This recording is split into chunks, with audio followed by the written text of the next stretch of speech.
Hello students, welcome to all RSSC nursing coaching platform. स्वागत है आप सभी का आरएसएससी के इस यूट्यूब चैनल पे। आज का हमारा जो ये सेशन रहेगा एसएनओ एग्ज़ाम, बिल्कुल एसएनओ जोधपुर का एग्ज़ाम जो आज कंडक्ट हुआ था उसके मेमोरी बेस्ड एमसीक्यूज आप सभी के लिए लेके आए हैं। बिल्कुल एग्ज़ाम्स का लेवल अगर देखा जाए कि एग्ज़ाम किस लेवल का था, तो बिल्कुल इसको एग्ज़ाम को अपन मीडियम टू हाई लेवल, यानी मीडियम टू हाई लेवल का क्या बोल सकते हैं, डिफ़िकल्ट है ना। अगर अपन डिफ़िकल्टी को असेस करें कि कितना डिफ़िकल्ट एग्ज़ाम था, तो अपन इसको मीडियम टू हाई जब अपन चलते हैं उस लेवल का यहाँ पे क्या था, एग्ज़ाम था। अच्छा पेपर था, ध्यान रखिएगा। एसएनओ का पेपर ऐसा ही आता है, ध्यान रखिएगा, है ना। तो ये डिफ़िकल्टी लेवल अपन देख सकते हैं मीडियम टू हाई लेवल, ध्यान रखिएगा, है ना। और एसएनओ का एग्ज़ाम्स मैंने बताया ना ऐसा ही आता है, बिल्कुल लेवल का एग्ज़ाम्स था। बिल्कुल काफ़ी सारे अच्छे एमसीक्यूज़ थे उसके अंदर, जहाँ रिसर्च मैनेजमेंट को भी अच्छे से पूछा गया, है ना। ओके, तो चलते हैं। पहला क्वेश्चन आप सभी के सामने है, बिल्कुल आप यहाँ पे आंसर चेक करने हैं। पहला है मैक रॉबर्ट्स मैन्यूअर, है ना। बिल्कुल मैन्यूअर्स के बारे में पूछा गया था कि जो इमेज था, ध्यान रखिए कि इस तरीके का एक इमेज दिया गया और पूछा गया था कौन सा मैन्यूअर आपके सामने है ना।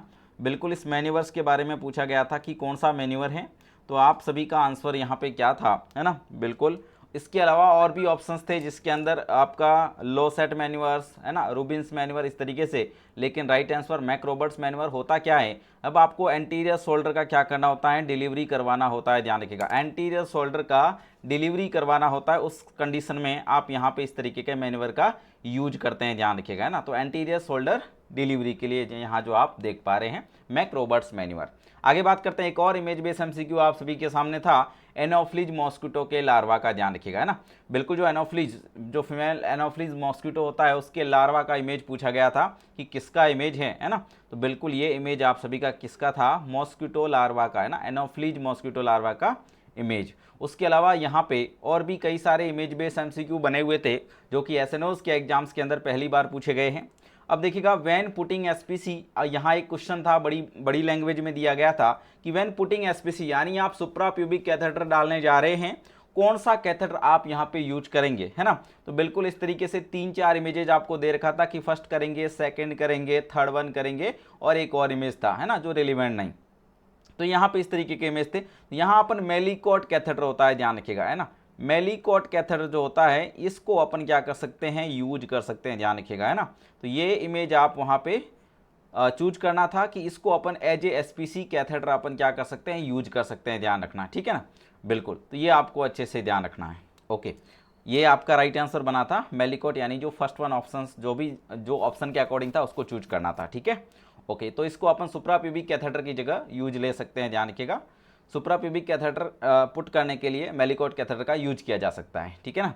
ओके, आगे एक और इमेज बेस्ड एमसीक्यू, बहुत सिंपल तरीके का क्वेश्चन था जिसमें पूछा गया था कौन सा मास्क है, सबको बताइए। वेंचुरी मास्क होता है, कौन सा मास्क होता है, वेंचुरी मास्क। देखिएगा, ये जो पेपर है यहाँ पे इस तरीके से सॉल्यूशन करवाने का ये रहेगा कि जो अपकमिंग एग्जाम्स है, चाहे आपका नॉर्सेट का एग्जाम्स हो, चाहे एम्स रायपुर का एसएनओ का एग्जाम्स हो, है ना, तो उनके लिए प्रिपरेशन बेटर तरीके से की जा सकती है यहाँ पे इन मेमोरी बेस्ड एमसीक्यूज को देख के, ठीक है ना।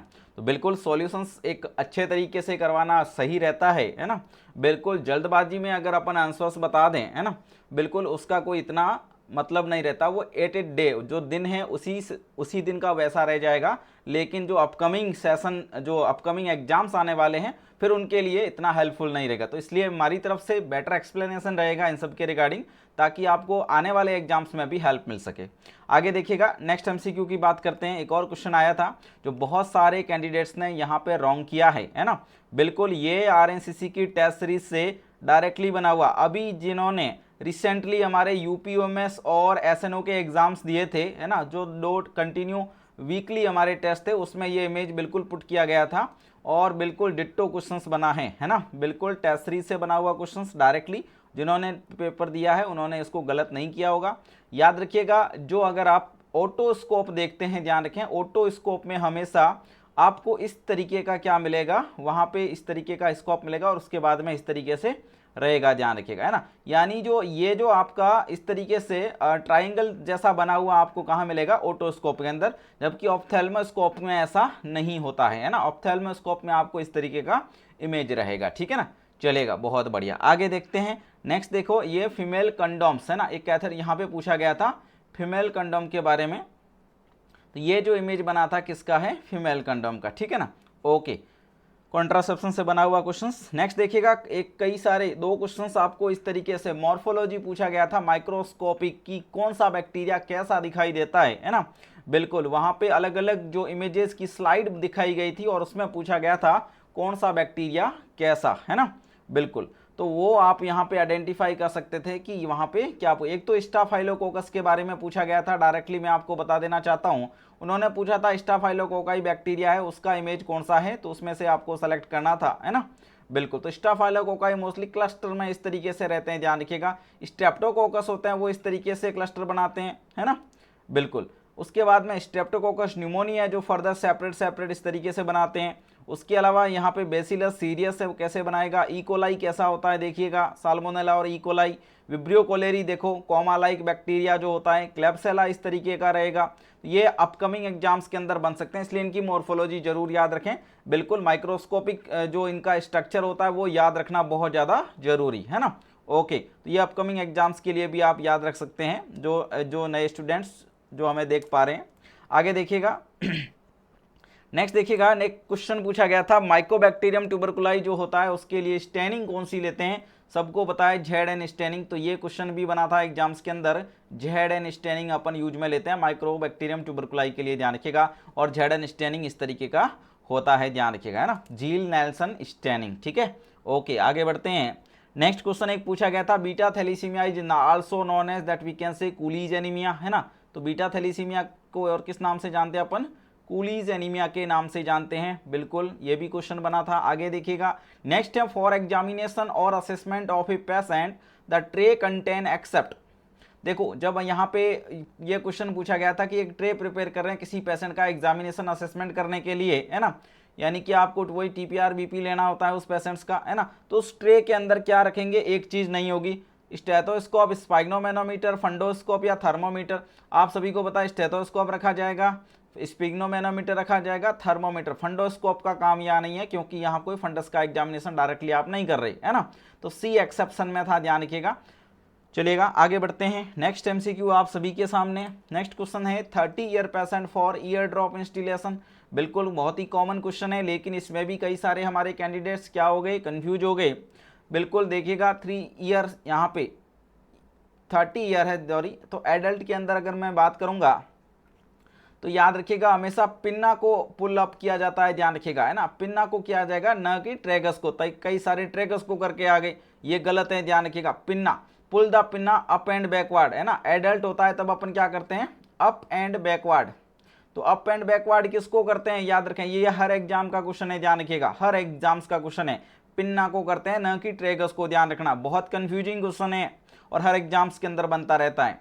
बात करते हैं चिल्ड्रन का, याद रखिएगा इसका भी एक होता है चिल्ड्रन बिलो 3 ईयर्स, ध्यान रखिएगा 3 साल से छोटा होता है, उस कंडीशन में अपन यहाँ पे अलग, यहाँ पे क्या करते हैं, पुल द पिन्ना, उसमें भी पिन्ना, पिन्ना कैसे, pull the pinna down and backward, 3 साल से छोटा होगा तो अपन क्या करेंगे, डाउनवर्ड एंड बैकवर्ड यूज में लेंगे, ध्यान रखिएगा, है ना, पुन्ना को pull downward and backward ear drop को इंस्टिल करने के लिए इस तरीके से पुल करेंगे, ठीक है ना। ओके, एडल्ट है तो अप एंड बैकवर्ड रहेगा, 3 साल से बड़ा है तो अप एंड बैकवर्ड, ठीक है। ओके, बहुत बढ़िया, तो पिन्ना को करना है ना कि ट्रेगस को। आगे बढ़ते हैं। नेक्स्ट देखिएगा क्वेश्चन पूछा गया था पीएच, जहां पे आपको पीएच दिया था 7.12, बाइकार्बोनेट दिया था 1 मिलीकुलन पर लीटर, CO2 वहां पे 18 mmHg, एसिड बेस इम्बैलेंस पूछा था, तो डायरेक्टली आपको बता देते हैं रोम का फंडा, रोम हमेशा याद रखना, रेस्पिरेटरी ऑपोजिट मेटाबॉलिक इक्वल, है ना, तो रेस्पिरेटरी ऑपोजिट तो है नहीं, पीएच कम है तो CO2 ज्यादा होना चाहिए, CO2 ज्यादा नहीं है तो रेस्पिरेटरी को हटाओ, मेटाबॉलिक की तरफ बढ़ो।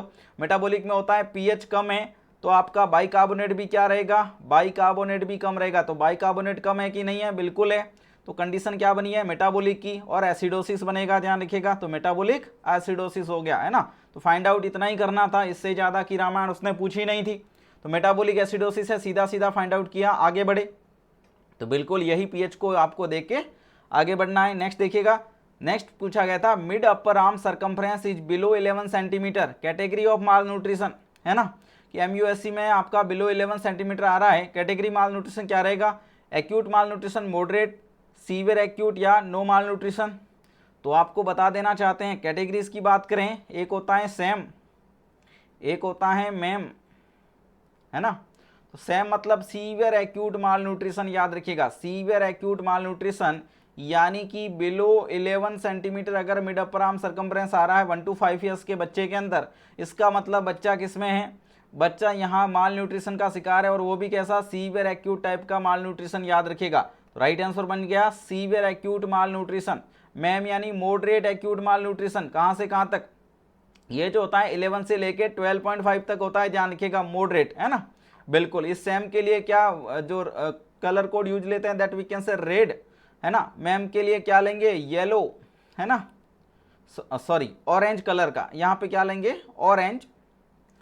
और उसके बाद में होता है आपका एक्यूट माल न्यूट्रिशन, और एक्यूट माल न्यूट्रिशन जो होता है वो 12.5 से लेके 13.5 रहेगा, उसके लिए अपन येलो काम में लेंगे, ध्यान रखिएगा। और मोर देन 13.5 है, इसका मतलब सही है, और उसके लिए अपन ग्रीन काम में लेते हैं, ध्यान रखिएगा, ठीक है ना। तो ये माल न्यूट्रिशन की ग्रेडिंग होती है, कलर कोड होते हैं, अच्छे से ध्यान रखें, ठीक है। ओके, आगे बढ़ते हैं। क्वेश्चन पूछा गया था कोविड सैंपल वायल, यानी कि कोविड सैंपल वायल जो लेते हैं उसके अंदर जो वायल ट्रांसफर होता है ना, यानी कि जो मटेरियल अपन ट्रांसफर करते हैं, अपन सैंपल लेके उसको लैब में भेजते हैं, कौन सी वायल के जरिए, तो वीटीएम वायल यूज में लेते हैं, ध्यान रखिएगा, नहीं कि वीवीएम, है ना। क्या यूज में लेंगे, वीटीएम वायल यूज में ली जाती है। वीटीएम मतलब वायरस ट्रांसफर मीडिया, इसमें क्या होता है, वायरस ट्रांसफर मीडिया होता है, ध्यान रखिएगा, ठीक है ना। ओके, सीधा सीधा सा क्वेश्चन ये आप सभी को बता देना चाहता हूं, जो नए स्टूडेंट्स हमारे साथ में वॉच कर रहे हैं, बिल्कुल आपके अपकमिंग नॉर्सेट 5.0 के लिए बहुत ज़्यादा इंपॉर्टेंट सेशन हो सकता है, कई सारे एमसीक्यूज आपको डायरेक्टली मिल सकते हैं। ओके, नेक्स्ट देखिएगा, एक और क्वेश्चन पूछा गया था, वास्तव में कुछ नया क्वेश्चन, वेरी इंपॉर्टेंट क्वेश्चन आपके अपकमिंग एग्जाम्स के लिए भी, ध्यान रखिएगा। Modified biophysical profile second component other than NST, सीधा सा बना हुआ क्वेश्चन है, ध्यान रखिएगा कि मॉडिफाइड बायोफिजिकल प्रोफाइल जो है उसमें सेकंड कंपोनेंट्स क्या होता है एनएसटी के अलावा, यानी कि जो मॉडिफाइड बायोफिजिकल प्रोफाइल है उसमें दो कंपोनेंट्स मोस्टली अपन देखते हैं, एक होता है एनएसटी और दूसरा क्या होता है, ये पूछा गया था। तो दूसरा होता है एमनियोटिक फ्लूइड इंडेक्स, ध्यान रखिएगा एएफआई, है ना, एमनियोटिक फ्लूइड इंडेक्स। तो वहां पे ऑप्शन में सेलेक्ट करना था आपको एमनियोटिक फ्लूइड इंडेक्स, वहां ऑप्शन में और भी कई सारे दिए हुए थे, मसल टोन दिया हुआ था, है ना, ब्रीदिंग मूवमेंट्स दिया हुआ था, लेकिन आपको क्या सेलेक्ट करना था, AFI एमनियोटिक फ्लूइड इंडेक्स, यानी कि एक तो एनएसटी है, दूसरा क्या है AFI है। तो ये मॉडिफाइड बायोफिजिकल प्रोफाइल है। आजकल मैं बता देना चाहता हूं बायोफिजिकल प्रोफाइल में से एक क्वेश्चन नॉर्सेट भी पूछने लगा है, जिपमर ने भी पूछा था, एजीपीजे ने भी पूछा था, और इस एसएनओ के एग्जाम्स में भी पूछ लिया गया। तो बायोफिजिकल प्रोफाइल बहुत अच्छे से देख लेना है बच्चे का, ध्यान रखिएगा, फीटस का। उसके अलावा आज इन्होंने पूछ लिया मॉडिफाइड, तो मॉडिफाइड में एनएसटी और दूसरा कौन सा होता है AFI होता है, ध्यान रखिएगा, है ना। तो it's consisting of NST and AFI। चलेगा, एमनियोटिक फ्लूइड इंडेक्स सभी को पता है कि AFI जो होता है वो कितने से ज्यादा, मोर देन 25, अपन कहेंगे इसको पॉलीहाइड्रोमियस, और ये बिलो 5 to 6, है ना, तो इसको अपन क्या बोलते हैं यहाँ पे ओलिगोहाइड्रोमियस, ध्यान रखिएगा, है ना। तो oligohydramnios defined as an AFI less than 6 या 5 सेंटीमीटर, है ना। ओके, बहुत बढ़िया। तो ये सारी चीजें आपको यहाँ ध्यान रखनी है। आगे देखिएगा, यही का यही है, मॉडिफाइड बायोफिजिकल प्रोफाइल में क्या आएगा, एनएसटी और AFI, है ना, बिलो 5 है तो ये क्या आएगा फिर आपका बायो जो कंसिडर्ड अबनॉर्मल, मतलब अपन मॉडिफाइड बायोफिजिकल प्रोफाइल को अबनॉर्मल मानेंगे कब, जब ये जो एनएसटी जो होता है वो नॉन रिएक्टिव आ जाए। मोस्टली एनएसटी पॉजिटिव आना चाहिए, नॉन स्ट्रेस टेस्ट जो होता है ना वो कैसा आना चाहिए सर, पॉजिटिव आना चाहिए, है ना। बिल्कुल पॉजिटिव कब आएगा, पॉजिटिव तब आएगा जब अपन 20 मिनट्स के इंटरवल में क्या करते हैं, 20 मिनट्स के इंटरवल में यहाँ पे टाइम में क्या करते हैं, जो बेस लाइन हार्ट रेट होती है बच्चे की, जैसे बच्चे की हार्ट रेट 140 चल रही है ना, ये बेस लाइन हार्ट रेट 2 बार क्या करेगी 15 बीट से बढ़ जाएगी, ध्यान रखिएगा, है ना। तो 20 मिनट्स के इंटरवल में 2 बार हार्ट रेट 15 बीट से बढ़ जाना, है ना, ये क्या होती है, नॉर्मल एएसटी होती है, ध्यान रखिए, sorry normal NST, normal non stress test होता है कि 2 बार बेस लाइन हार्ट रेट से, जैसे बच्चे की नॉर्मल 140 चल रही थी तो 2 बार टाइम ऐसा आया कि उसकी 155 हो गई, है ना, this is the normal NST. लेकिन ऐसा नहीं हो पा रहा है, 20 मिनट्स में बच्चे की हार्ट रेट नहीं बढ़ रही मतलब बच्चा नहीं घूम रहा, है ना। तो इसका मतलब क्या हुआ, एनएसटी नेगेटिव। तो एनएसटी नेगेटिव है तो इसका मतलब जो वहां पे बायोफिजिकल प्रोफाइल है वो क्या है, अब नॉर्मल है, ध्यान रखिएगा, ठीक है ना। ओके, और AFI बिलो 5 है, इसका मतलब क्या हुआ, यहाँ पे भी क्या है, कंडीशन ऐसी है कि बच्चा सही नहीं है, फीटस वेलबींग नहीं है, ध्यान रखिएगा। तो आपको कुछ इंटरवेंशन की नीड रहेगी यहाँ पे। आगे बढ़ते हैं, नेक्स्ट देखिएगा, नेक्स्ट है आपका बेंजीमिडाजोल। एक क्वेश्चन आया था कि बेंजीमिडाजोल ड्रग इज ए कैसा ड्रग है, एंटीबायोटिक, एंटीपायरेटिक या ब्रॉड स्पेक्ट्रम एंटी हेलमिंथ्स, बिल्कुल ये एल्बेंडाजोल के टाइप की ही ग्रुप है, ध्यान मतलब एल्बेंडाजोल के ही ग्रुप्स की ड्रग है, ध्यान रखिएगा। बेंजीमिडाजोल तो इसके अंदर एंटी हेलमिंथ्रिक और ये ब्रॉड स्पेक्ट्रम एंटी हेलमिंथ्स ड्रग है, ध्यान रखिएगा, ठीक है ना। ओके, तो ये राइट आंसर आपका यहाँ ये बना। आगे देखिएगा, patient is having sore throat before 2 to 3 weeks, ASLO titre positive indicates the case of, देखो ग्लोमेरुलोनेफ्राइटिस से 2 MCQ बने थे, ग्लोमेरुलोनेफ्राइटिस जो था उससे 2 MCQ बने, और बिल्कुल पहला क्या बना कि बिल्कुल इन्होंने दे दिया कि यहाँ पे 2 से 3 हफ्ते उसको शोर थ्रोट हुआ था, उसमें ASLO टाइटर एंटी स्टेप्टोलाइसिन O टाइटर जो है वो पॉजिटिव आया है ना। ओके, तो क्या फाइंडिंग हो सकती है, तो ग्लोमेरुलोनेफ्राइटिस होता है, सबको पता है इसका जो कॉमन कॉजेटिव एजेंट होता है जो group A beta haemolytic streptococci होता है, जो सबसे पहले शोर थ्रोट करवाता है, उसके बाद में ब्लड स्ट्रीम में एंट्री लेगा, और उसके बाद में ये आपका रूमेटिक हार्ट डिजीज, ग्लोमेरुलोनेफ्राइटिस ऐसी कंडीशंस करवा सकता है, ध्यान रखिएगा। तो यहाँ पे क्या बना है, ग्लोमेरुलोनेफ्राइटिस राइट आंसर बना था। उसके बाद में इसी का एक और क्वेश्चन पूछा गया था ग्लोमेरुलोनेफ्राइटिस से रिलेटेड, वही था कि यहाँ पे इसके अंदर फाइंडिंग देखने को मिलती है ना, तो उसका राइट आंसर था हिमेचूरिया। क्या देखने को मिलता है, हिमेचूरिया देखने को मिलता है, ध्यान रखिएगा, ठीक है ना। बिल्कुल ये भी राइट आंसर था कि ग्लोमेरुलोनेफ्राइटिस में ये सब देखने को मिलता है, उसके साथ में और क्या, तो हिमेचूरिया भी देखने को मिलता है, ध्यान रखना है, ठीक है ना, चलेगा। और आगे बढ़ते हैं, नेक्स्ट देखिएगा, पैराडॉक्सिकल रेस्पिरेशन, एक बड़ा सा लैंग्वेज दिया हुआ था, उसमें ये था, क्या था कि बिल्कुल एक पेशेंट है जिसको क्या हुआ, इमरजेंसी में लेके आए हैं, और उसको क्या है, फ्रैक्चर रिब है ना, और जब पेशेंट सांस ले रहा है तब इंस्पिरेशन के समय क्या हो रहा है, पेशेंट को ड्यूरिंग इंस्पिरेशन क्या हो रहा है, जो टूटा हुआ पार्ट कर रहा है वो इनसाइड जा रहा है, मतलब सेगमेंट जो टूटा हुआ है वो इनसाइड क्या मूवमेंट कर रहा है, ध्यान रखिएगा। और ड्यूरिंग एक्सपायरेशन, मतलब जब पेशेंट एक्सपायरेशन कर रहा है उस समय वो सेगमेंट क्या कर रहा है, ओपोजिट मूवमेंट कर रहा है, ध्यान रखिएगा, है ना, आउटसाइड आ रहा है, ध्यान रखिएगा। नॉर्मली जब अपन एक्सपायरेशन करते हैं तो अपना चेस्ट इनसाइड जाता है ना, जबकि ये टूटा हुआ सेगमेंट जो है वो आउटसाइड आ रहा है, मतलब ये कंडीशंस होती है किसके अंदर, पैराडॉक्सिकल रेस्पिरेशन में, ध्यान रखिएगा, कहाँ होती है, पैराडॉक्सिकल रेस्पिरेशन। पैराडॉक्सिकल का मतलब होता है विरोधाभास, है ना, उल्टा, ओपोजिट। तो ओपोजिट, अपन नॉर्मल इंस्पायरेशन करते हैं तो अपना चेस्ट ऊपर आता है, ध्यान रखिएगा, आउटसाइड आता है ना। ओके, और जब अपन एक्सपायरेशन करते हैं तो अपना चेस्ट अंदर को जाता है, ठीक है। ओके, अब इसमें जो टूटा हुआ पार्ट होता है, जैसे कि यहाँ मोस्टली मल्टीपल रिब फ्रैक्चर में देखने को मिलता है, कहाँ मिलेगा, मल्टीपल रिब फ्रैक्चर, एक यहाँ से 2 से ज्यादा रिब फ्रैक्चर होगी तो उसका एक सेगमेंट बन जाएगा, ध्यान रखना, क्या बन जाएगा, सेगमेंट, है ना। तो ये फ्रैक्चर हो गई सारी, है ना, तो इसमें एक सेगमेंट बन गया, तो इतना इतना सेगमेंट जो है ये इंस्पिरेशन के समय क्या करेगा, अंदर जाएगा, एक्सपायरेशन के समय ये बाहर आएगा, ओपोजिट मूवमेंट करेगा आपके इंस्पिरेशन और एक्सपायरेशन में, है ना। इसको अपन पैराडॉक्सिकल रेस्पिरेशन बोलते हैं। और ये कहाँ देखने को मिलता है, ये फ्लैलल चेस्ट में, ध्यान रखिएगा, कहाँ पे, फ्लैलल चेस्ट, तो राइट आंसर था आपका फ्लैलल चेस्ट, ध्यान रखें, ठीक है ना। ओके, बहुत बढ़िया, मल्टीपल रिब फ्रैक्चर में देखने को मिलेगा फ्लैलल चेस्ट, है ना।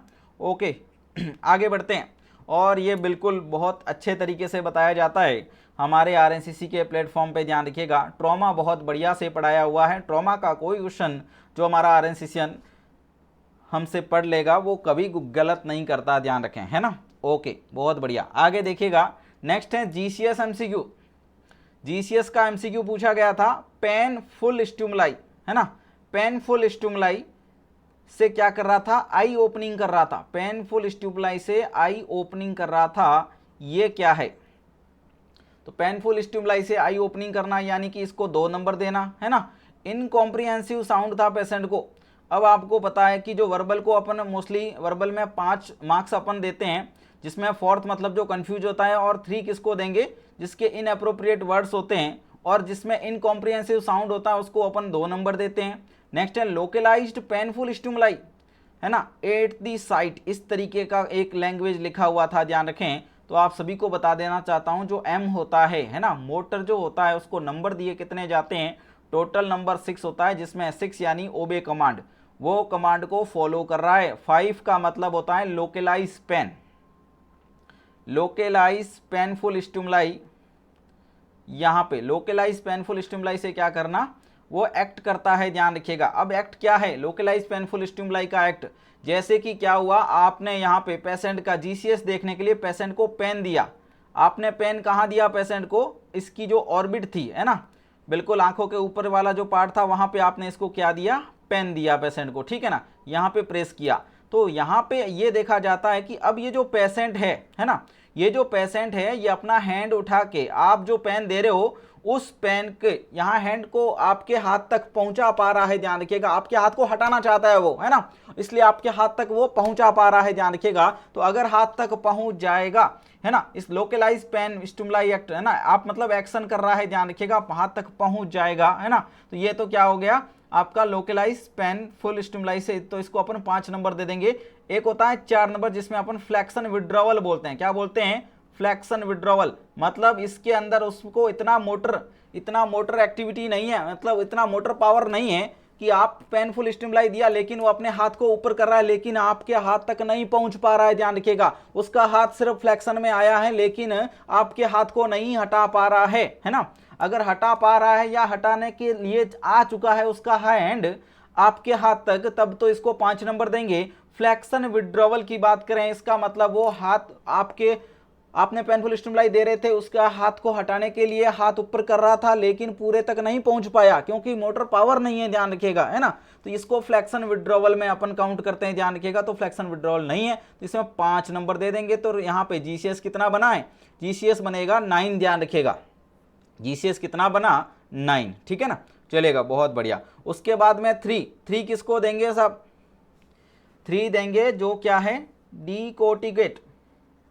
डीकोर्टिकेट यानी अबनॉर्मल फ्लैक्शन में है। 2 किसको देंगे, डीसेरिब्रेट का मतलब जो अबनॉर्मल एक्सटेंशन में है। 1 का मतलब क्या हुआ, नो रेस्पॉन्स, ध्यान रखिएगा, ओके। तो ये मोस्टली जीसीएस में मोटर का मामला ध्यान रखना होता है और यहाँ राइट आंसर 9 बनेगा जीसीएस, है ना, ओके, बहुत बढ़िया। क्वेश्चन पूछा गया था head injury classification when GCS is 8, है ना, हेड इंजरी का क्लासिफिकेशन जब वहां पे जीसीएस कितना था, 8 था। अब देखिएगा यहाँ पे कई सब जगह पे यहाँ कंफ्यूजन बैठ रहा है सबके बीच में, है ना, माइल्ड, मॉडरेट और सीवियर। जब आप मोस्टली कहाँ जाते हैं, नेट पे जाते हैं, है ना, तब आपको यही आंसर मिलेगा। ये जरूर मैं आप सभी के सामने लेके आऊँ कि माइल्ड, मॉडरेट और सीवियर जीसीएस स्कोर 13 to 15 यहाँ पे बोलते हैं माइल्ड, मॉडरेट यहाँ 9 to 12 और जीसीएस स्कोर 3 to 8 यहाँ पे सीवियर बोलते हैं। लेकिन यहाँ पे आपको 8 बोला था तो आप इसको सीवियर बोलोगे, है ना, या फिर आपको मॉडरेट में काउंट करोगे, ध्यान रखिएगा, है ना। तो यहाँ पे आप सभी को, ये तो नेट का है, ध्यान रखिएगा, जो इंटरनेट से आप निकालते हो आप भी वहीं से देखते हो। अब उसके अलावा आपको अगर बुक्स की बात करें, बिल्कुल बढ़िया तरीके की जो बुक्स होती है वो क्या कह रही है, तो बुक्स के अकॉर्डिंग देखा जाएगा तो बिलो 8 जो है ना, बिलो 8 को अगर अपन कंसीडर करेंगे सीवियर के अंदर, और 8 to 12 है उसको कंसीडर करते हैं किसके अंदर, मॉडरेट के अंदर, है ना। और उसके बाद में यहाँ पे जो आपका 13 to 15 है वो किस में आ जाएगा, माइल्ड में आ जाएगा, ध्यान रखिएगा, ठीक है ना। तो ये मोस्टली बुक्स कहती है, ध्यान रखें, है ना, और ये आपका इंटरनेट कहता है। ये भी वैल्यू लेके आना जरूरी, क्योंकि अभी कई सारे स्क्रीनशॉट मेरे पास पहुंच जाएंगे, सर कैसे बता दिया, ये देखो नेट पे ये दे रखा है ना, बिल्कुल। तो बुक्स क्या कह रही है, बिलो 8 को सीवियर मान रही है, ध्यान रखिएगा, और 8 to 12 को मॉडरेट मान रही है ना, और 13 to 15 है वो क्या है आपका, माइल्ड है, ठीक है, चलेगा, बहुत बढ़िया। और भी कंसीडर करना है तो अच्छी ऑथेंटिक बुक से आप अच्छे तरीके से इनको देख सकते हैं कि हेड इंजरी का क्लासिफिकेशन जीसीएस के अंदर किस तरीके का रहेगा, है ना, ओके। मोस्टली बुक्स का ये ध्यान रखें, और जो आपका अकॉर्डिंग टू इंटरनेट है वो आपके सामने चलेगा। आगे देखिएगा, नेक्स्ट कह रहा है cough, coryza, conjunctivitis and rashes, other finding also. देखो cough, coryza, conjunctivitis and rashes ये सब था, और इसमें और क्या देखने को मिल सकता है, तो आपको पता है cough, coryza, conjunctivitis comes under measles, किसमें आएगा, मीजल्स, ओके। अब मीजल्स और मीजल्स में कॉप्लिक स्पॉट्स होते हैं, ध्यान रखिएगा, तो सीधा सा राइट आंसर था वहां पे कॉप्लिक स्पॉट्स। बिल्कुल, इसमें ये भी दिया हुआ था कॉप्लिक स्पॉट्स कैसे, कहाँ, रेसेज वगैरह, है ना, तो ये सब पूरी लैंग्वेज लिखी हुई थी, ध्यान रखें। तो बस कम यहाँ पे क्या होगा, कॉप्लिक स्पॉट्स देखने को मिलते हैं मीजल्स के अंदर, तो ये फाइंडिंग्स आपको सही करनी थी। आगे देखिएगा, machinery like sounds in congenital heart disease with heart failure. Patient heart failure है और उसको मशीनरी लाइक साउंड्स है, एएसडी, वीएसडी, पीडीए या एवी कैनाल डिफेक्ट, इस तरीके का एक कुछ क्वेश्चन था आप सभी के सामने। तो आपको बता देना चाहता हूं, जो पीडीए की फाइंडिंग्स होती है, ध्यान रखिएगा, वहां आपको मशीनरी लाइक साउंड सुनाई देता है। कैसा होता है, मशीनरी लाइक साउंड्स, है ना, क्योंकि बिल्कुल फॉल्टी जो यहाँ पे अबनॉर्मल फॉल्टी कनेक्शंस होता है और उसमें मोस्टली क्या होता है, आपका जो लेफ्ट वेंट्रिकल्स है यहाँ से जो एओर्टा निकलेगा, ये एओर्टा का कनेक्शन मोस्टली क्या है, पल्मोनरी आर्टरी से हो रखा होता है ना, ये अबनॉर्मल कनेक्शन होता है। तो प्रेशर किधर है, लेफ्ट साइड का प्रेशर ज़्यादा होता है, इसकी वजह से ये फॉल्टी फ्लो चलता है, इधर ध्यान रखिएगा। ये जो साउंड होता है इधर मशीनरी लाइक साउंड सुनाई देता है फॉल्टी फ्लो की वजह से, ध्यान रखें, ठीक है ना। ओके, तो राइट आंसर इधर बनेगा पीडीए, ठीक है। ओके, वीएसडी ईएसडी है, इनमें मरमर सुनाई देते हैं, क्या सुनाई देते हैं, मरमर, है ना। ओके, चलेगा। नेक्स्ट देखिएगा, नेक्स्ट क्वेश्चन की बात करते हैं। वाटर हैमर पल्स के बारे में पूछा गया था कि कहाँ देखने को मिलेगा, तो एओर्टिक रीगर्जिटेशन इसका बिल्कुल राइट आंसर है, ध्यान रखिएगा, वाटर हैमर पल्स का ध्यान रखिएगा, है ना। ओके, पल्स का कैरेक्टरिस्टिक्स मोस्टली सबको पता है, फिर भी एक बार बता देते हैं, कुछ नए स्टूडेंट्स हमें वॉच कर रहे हैं। देखिएगा, 0 मतलब पल्स क्या है, आपकी अब्सेंट है। 1 का मतलब होता है कि पल्स आपकी क्या है, वीक है, पल्स आपकी थ्रेडी है ना, वीक है, थ्रेडी है, ध्यान रखिएगा। और क्या है, फीबल पल्स है। ओके, 2 का मतलब है कि आपकी पल्स कैसी है, नॉर्मल है, ध्यान रखिएगा। 3 का मतलब आपकी पल्स फुल पल्स है, ध्यान रखना, है ना, नॉर्मल से थोड़ी ज़्यादा। 4th का मतलब क्या है, आपकी पल्स बाउंडिंग पल्स है, कैसी पल्स है, बाउंडिंग, और we can say water hammer pulse, ठीक है। ओके, तो कैरेक्टरिस्टिक्स में पूछा गया है तो नंबर ग्रेड 4th की है, ध्यान रखिएगा, वाटर हैमर पल्स। आगे बढ़ते हैं, नेक्स्ट देखिएगा, नेक्स्ट है स्पून लाइक फिंगरनेल्स, बिल्कुल लैंग्वेज बना के दिया हुआ क्वेश्चंस कि स्पून लाइक फिंगरनेल्स हो जाएंगे, कौन सी फाइंडिंग देखने को मिलेगी। कई ऑप्शन दिए थे, आयरन डेफिशिएंसी, ए प्लास्टिक एनीमिया, ऐसे ऑप्शन थे, ध्यान रखिएगा। ए प्लास्टिक ऑप्शन में था, हीमोलाइटिक ऑप्शन में था, फॉलिक एसिड डेफिशिएंसी ऑप्शन में था, ध्यान रखें, और उसके अलावा आयरन डेफिशिएंसी ऑप्शन में था, है ना। तो राइट आंसर क्या बना था यहाँ पे, बिल्कुल ये 4 ऑप्शंस थे। तो आयरन डेफिशिएंसी एनीमिया जो होता है वो अगर क्रोनिकली 2 to 3 मंथ्स मोर हो जाएगा, ध्यान रखिएगा, तो फर्दर धीरे धीरे यहाँ पे, है ना, जो आप मोस्टली डिजिट्स वगैरह हैं इनके अंदर कम ब्लड सप्लाई रहने की वजह से, है ना, क्या हो जाएगा, क्रोनिक हाइपोक्सिया की वजह से spoon like mostly finger nails हो जाते हैं, ध्यान रखिएगा, है ना। ओके, तो राइट आंसर आपका आयरन डेफिशिएंसी एनीमिया वहाँ पे बनेगा। आगे देखते हैं, नेक्स्ट देखिएगा, backflow of blood bye mitral valve. तो बिल्कुल जो मिट्रल वॉल्व होता है आपका, है ना, बिल्कुल जो लेफ्ट एट्रियम और लेफ्ट वेंट्रिकल के बीच में होता है, यहाँ पे इसका बैकफ्लो होना क्या कहलाएगा, तो मिट्रल रिगर्जिटेशन कहलाता है, ध्यान रखिएगा, है ना। मिट्रल वॉल प्रोलेप्स नहीं है, क्या है, मिट्रल रिगर्जिटेशन है वहाँ पे ऑप्शन, ठीक है। ओके, रिगर्ज मतलब बैकफ्लो हो रहा है, ध्यान रखिएगा, that we can say regurgitation. कुछ कॉमन क्वेश्चंस थे, आगे बढ़ते हैं, नेक्स्ट देखिएगा, acid attack on face and eye में lead to most common complications. तो यहाँ पे पहला ग्लूकोमा, इन्फेक्शन, कॉन्ट्रैक्चर्स। तो बता देना चाहता हूँ, जो बर्न होता है, ध्यान रखिएगा, तो बर्न की वजह से क्या बनते हैं, कॉन्ट्रैक्चर्स बनते हैं, क्या बनते हैं, बर्न की वजह से कॉन्ट्रैक्चर्स क्रिएट होते हैं, क्योंकि जो पर्टिकुलर्स वहाँ की जो मसल्स है ना, बिल्कुल स्किन मसल्स वगैरह वो क्या है, वो बर्न हो जाएगी, और स्पेशली क्या क्रिएट होते हैं, कॉन्ट्रैक्चर्स मोस्टली कॉमनली देखने को मिलते हैं, ध्यान रखिएगा। उसके अलावा कहीं कहीं यहाँ पे इन ऐसी अटैक की वजह से, आई की वजह से ग्लूकोमा जैसी कंडीशंस भी डेवलप हो सकती हैं, लेकिन यहाँ मोस्ट कॉमन कॉम्प्लिकेशंस की बात की गई है तो अपन कॉन्ट्रैक्चर्स यहाँ पे मानते हैं। आगे देखिएगा, नेक्स्ट कुछ क्वेश्चंस है यहाँ पे डायरेक्टली जो आपको देखने को मिले हैं, है ना। Nurse manager compares the actual result of the budget with the projected result of the budget, what budgeting process is. इस तरीके का एक क्वेश्चन था कि नर्स मैनेजर हैं जो कंपेयर कर रहे हैं एक्चुअल रिजल्ट ऑफ बजट और प्रोजेक्टेड रिजल्ट ऑफ बजट के अंदर ये बजट किस तरीके का प्रोसेस है, क्या राइट आंसर बनेगा, तो इसका राइट आंसर कंट्रोलिंग आएगा, क्या आएगा, कंट्रोलिंग, ध्यान रखिएगा, ठीक है ना।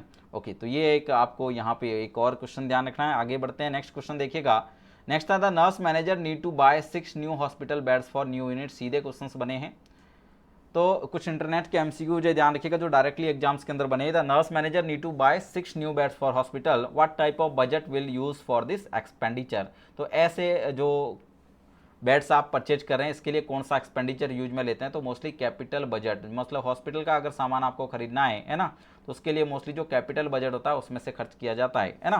तो राइट आंसर क्या बन जाएगा आपका, कैपिटल बजट यहाँ पे सही आंसर बना है। आगे देखते हैं, नेक्स्ट देखिएगा, नेक्स्ट क्वेश्चन था मलेरिया फीवर स्टेजेज एक्सेप्ट। तो मलेरिया फीवर जो होता है उसकी स्टेजेज पूछी गई थी, जिसमें आपको कोल्ड स्टेज देखने को मिला था, स्वेटिंग स्टेज था, है ना, और हॉट स्टेज भी था, ध्यान रखिएगा, है ना। ओके, लेकिन एक स्वेटिंग और एक था रिलैप्सिंग, तो रिलैप्सिंग वहाँ पे नहीं होता, ध्यान रखिएगा, रिलैक्सिंग था, उसको आपको एक्सेप्ट में डाल के निकाल देना था, है ना। ओके, तो कोल्ड स्टेज होता है, फीवर होता है, और स्वेटिंग स्टेज होता है, ध्यान रखिएगा, रिलैप्सिंग नहीं होता, ठीक है ना। ओके, तो ये मलेरिया फीवर की स्टेजेज है वो भी पूछी गई थी एग्जाम्स के अंदर।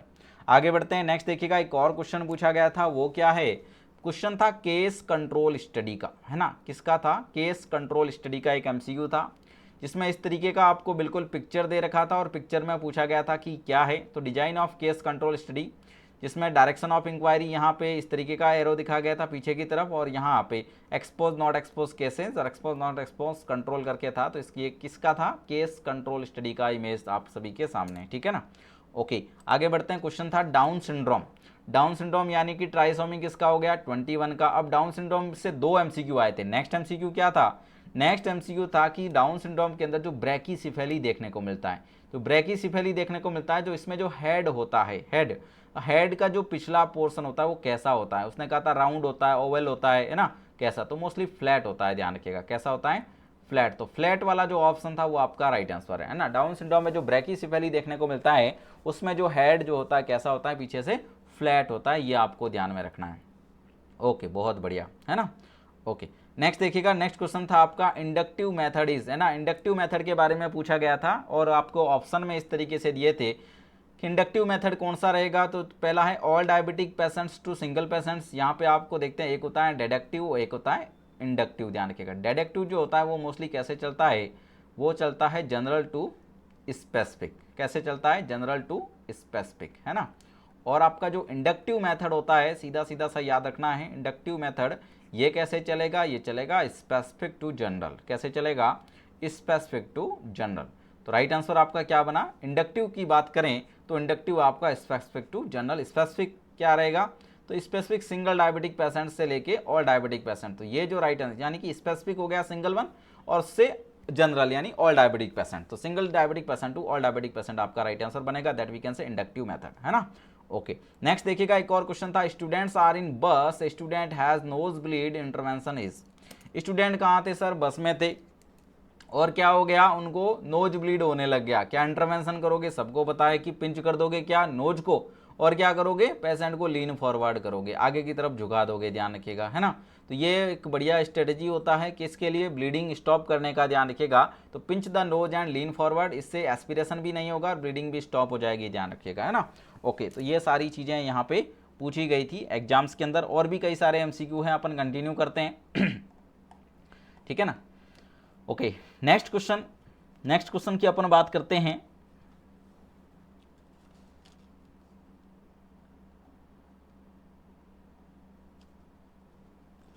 एक क्वेश्चन आया था डॉट्स थेरेपी के बारे में, किसके बारे में पूछा गया था, क्वेश्चन था एक डॉट्स थेरेपी के बारे में, कि जो डॉट्स थेरेपी जो अपन मोस्टली अप्लाई करते हैं उस डॉट्स थेरेपी का मोस्टली कौन सा प्रिंसिपल या कि कौन सा जो इस पर अप्लाई होता है, तो डॉट्स थेरेपी का याद रखिएगा। उसके अंदर स्पूटम माइक्रोस्कोपी का एक ऑप्शन था, क्या था, sputum microscopy.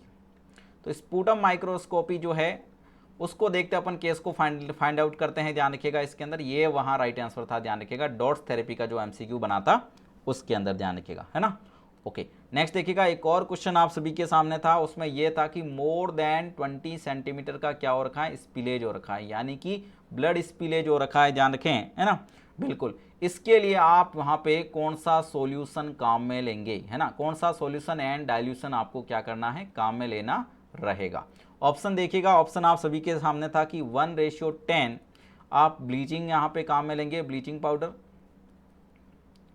Option number B में था 1:10 डाइल्यूशन, और उसमें था 5% sodium hypochloride,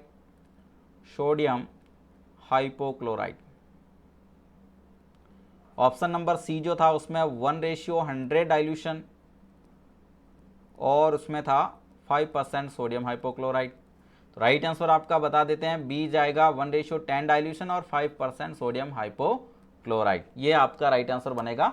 more than 20 centimetre का ब्लड स्पिलेज होने पे ध्यान रखना, ठीक है ना, चलेगा। स्पिलेज का क्वेश्चन नॉर्सेट में भी बना था, ध्यान रखिएगा। इसी तरीके का क्वेश्चन कहाँ बना था, नॉर्सेट के एग्जाम्स में, है ना।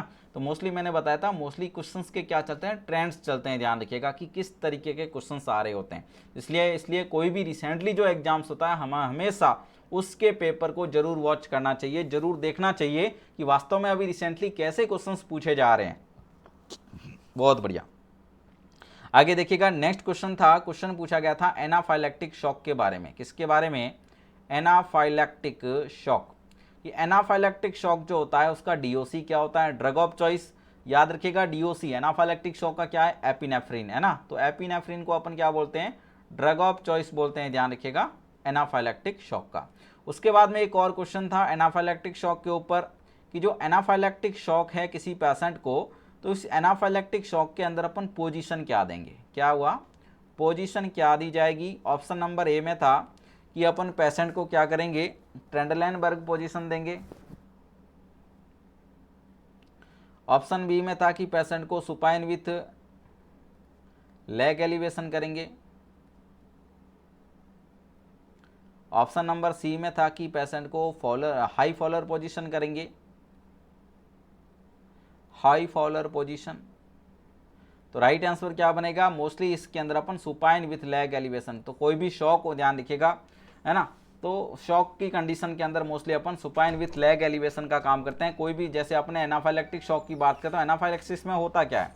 एनाफाइलैक्सिस की बात करें तो जब भी एनाफाइलैक्सिस जैसे किसी बी स्टिंग्स वगैरह और किसी वजह से हो रहा है ना, तो उसकी वजह से वो जो रेस्पॉन्स की वजह से वेजो डायलेटेशन होता है, ध्यान रखिएगा, और वेजो डायलेटेशन की वजह से जो ब्लड का पूलिंग हो जाता है आपकी एक्सट्रीमिटीज़ के अंदर, स्पेशली आपकी जो पेरीफेरी है वहाँ पे, ध्यान रखिएगा, तो उसकी वजह से ब्लड जो वाइटल ऑर्गन्स होते हैं, आपका हार्ट हो गया, आपका ब्रेन हो गया, आपका लंग्स हो गया, उन तक बहुत ज़्यादा ब्लड नहीं पहुँच पाता है ना।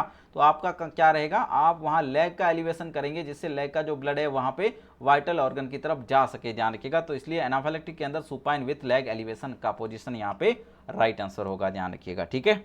चलिएगा, बहुत बढ़िया। एक और क्वेश्चन इसी तरीके का था, वो था फियोक्रोमोसाइटोमा। क्या था? फियोक्रोमोसाइटोमा। फियोक्रोमोसाइटोमा क्या है? सबको पता है, एड्रिनल ग्लैंड का ट्यूमर है और एड्रिनल मेडुला का ट्यूमर है। किसका है? एड्रिनल मेडुला का ट्यूमर। अब ये जो एड्रिनल मेडुला का ट्यूमर है तो क्या सीक्रेट करेगा? सबको पता है, कैटाकोलामाइंस, और कैटाकोलामाइंस में क्या? एपिनेफ्रिन। तो बिल्कुल आपका ऑप्शन वहां पे था कि एपिनेफ्रिन रिलीज होता है फियोक्रोमोसाइटोमा में, तो बिल्कुल ये भी आपका क्या बनेगा? सही जवाब बन जाएगा, है ना। ओके, एक क्वेश्चन आपसे पूछा गया था इन्फेंट मोर्टालिटी रेट के बारे में। किसके बारे में? इन्फेंट मोर्टालिटी रेट किस पे देखते हैं? तो आपको पता है कि 1000 लाइव बर्थ पे देखते हैं। किस पे देखते हैं? 1000 लाइव बर्थ पे आप क्या करोगे? इन्फेंट मोर्टालिटी रेट को देखा जाता है, ध्यान रखिएगा। तो इस तरीके का एक क्वेश्चन आप सभी के सामने, कुछ सिंपल क्वेश्चंस बने थे, ध्यान रखना, ठीक है ना। चलेगा, बहुत बढ़िया। अब एक और क्वेश्चन था आप सभी के बारे में, वो क्या था? नेक्स्ट जो क्वेश्चन था उसमें यह था कि जो एनाटॉमिकल वेस्ट होता है, एनाटॉमिकल वेस्ट है ना, उसको अपन यानी क्लास फर्स्ट कैटेगरी वेस्ट का, इसको किस में डिस्कार्ड करोगे? ध्यान रखिएगा, कैसे? तो इंसीनरेशन के जरिए, ध्यान रखिए, इसको क्या किया जाता है? इंसीनरेशन किया जाता है, जरूर ध्यान रखिए। क्लास फर्स्ट कैटेगरी और एनाटॉमिकल वेस्ट का इंसीनरेशन किया जाता है, ये सभी को ध्यान में रखना है। एक और में यहाँ बढ़िया क्वेश्चन बना था, वो क्वेश्चन क्या था देखिएगा। एक और जो एमसीक्यू बना उसके बारे में देखें। नेक्स्ट क्वेश्चन था इन्फ्लामेशन का। क्या था? कि इन्फ्लामेशन हैज़, यानी कि वहाँ पे था कि inflammation has local manifestation except, इस तरीके का एक क्वेश्चन था। यानी कि लोकल मैनिफेस्टेशन देखने को मिलेगा कि पहला कि इन्फ्लामेशन की वजह से पेन देखने को मिलेगा। ऑप्शन बी था कि वहाँ पे स्वेलिंग देखने को मिलेगा। ऑप्शन नंबर सी था वहाँ पे पेन हो गया, स्वेलिंग, और एक और फाइंडिंग यानी वार्मथ देखने को मिलेगा। एक रेडनेस था, स्वेलिंग नहीं, रेडनेस था, ध्यान रखिएगा, रेडनेस। और एक था कि इंक्रीज डब्ल्यूबीसी काउंट, है ना, इंक्रीज डब्ल्यूबीसी काउंट। तो आपको पता है कि यहाँ पे इन्होंने कहा है कि लोकल मैनिफेस्टेशन यानी जो साइट है वहाँ पे, है ना, वहाँ पे पेन, रेडनेस, वार्मथ, ये तीनों देखने को मिलता है। लेकिन इंक्रीज डब्ल्यूबीसी काउंट तो आपको इनकी इन्वेस्टिगेशंस में अंदर देखने को मिल सकते हैं, तो ये वहाँ पे नहीं है, लोकल का नहीं है, ध्यान रखिएगा। तो डी यहाँ पे क्या बन गया था? आपका राइट आंसर बन गया था, ध्यान रखिएगा, ठीक है ना। ओके, बहुत बढ़िया। और देखिएगा, और अपन यहाँ आगे और क्वेश्चन देखते हैं, ध्यान रखें।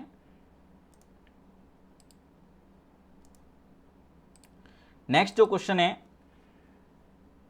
नेक्स्ट क्वेश्चन आपका बना था यहाँ पे, जिसके अंदर बच्चा जो है सीवियर डिहाइड्रेशन, है ना, बच्चे को क्या था, सीवियर डिहाइड्रेशन था, ध्यान रखिएगा। तो सीवियर डिहाइड्रेशन में क्या था, यहाँ पे आपको बता देना चाहता हूँ, जो क्वेश्चन था वो ये कह रहा था कि बच्चा अनकॉन्शियस है। क्या हो गया था, बच्चा अनकॉन्शियस हो गया था, उसका जो आई श्रिंकेज हो चुका था, ध्यान रखिएगा, और उसका पिंच टेस्ट है वो भी क्या है, बहुत ज़्यादा टाइम ले रहा था। ये सारी फाइंडिंग्स क्या है, अनकॉन्शियस हो चुका है, ध्यान रखें। तो बच्चा किसका शिकार था, सीवियर डिहाइड्रेशन का, ध्यान रखना, ठीक है ना, बिल्कुल। उसके बाद में बात करते हैं एक इमेज का, ध्यान रखिएगा। एक इमेज पूछा गया था जो फोंटानेल का इमेज था। किसका इमेज था, फोंटानेल का इमेज था, ध्यान रखिएगा।